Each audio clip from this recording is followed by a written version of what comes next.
Garon Wilkinson. Unfortunate news that we've had to pull out of the World Wushu Championships. Um, Explain what the complications are and the reason for Bermuda having to pull out the athletes.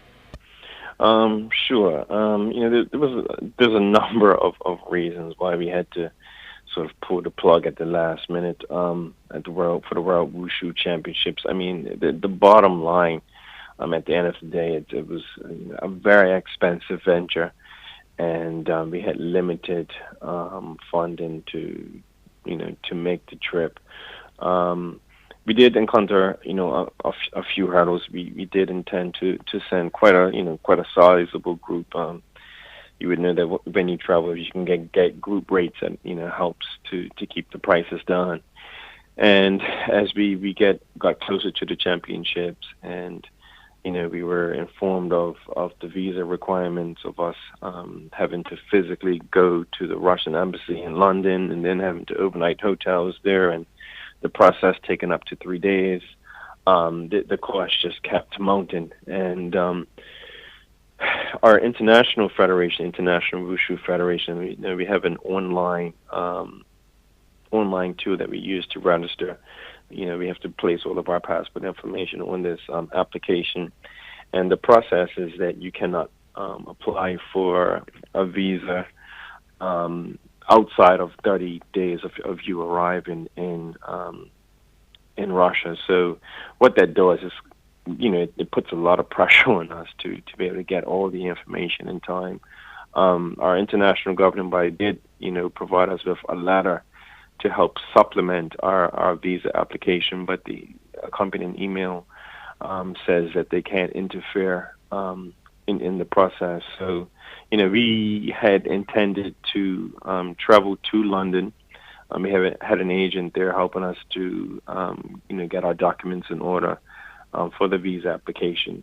But then even after doing that, there is no guarantee that you actually, be approved of the visa to get to Russia. Unfortunately, this year, we unfortunately were not able to secure any government funding.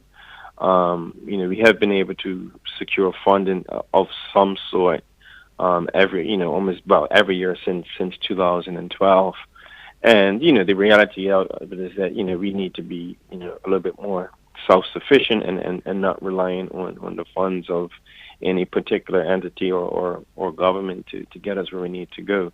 But we're talking about competitions in far destinations, and it costs quite a bit of money. In the end, it almost ended up being about $4,000 per person, and we made a last-ditch effort to see if government could help us out, and we were just informed last night that it's something that they're just not in a position to do. Over the last 2 years, we have been fortunate, and because we are a registered charity, to be beneficiaries of the Give Back to Community fund to the Ministry of National Security.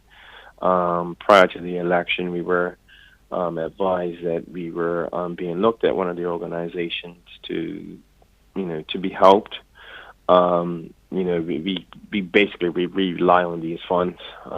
After the election took place, I let the dust settle a bit, and then once I checked back in on it, I was informed that there are no such funds put aside for our organization. So, we tried all we can. Fundraisers can only bring us so much, and we're to the point where I feel our athletes, especially competing at this level, should be spending their time on training, and we just weren't able to raise the funds required to make it.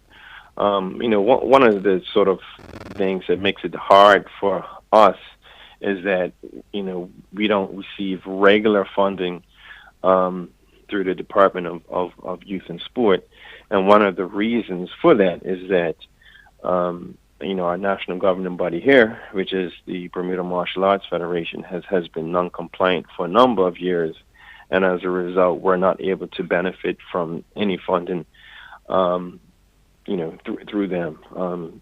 Our organization, Bermuda Central Association, has tried on numerous occasions. We've submitted applications almost every year to Youth in Sport for grant.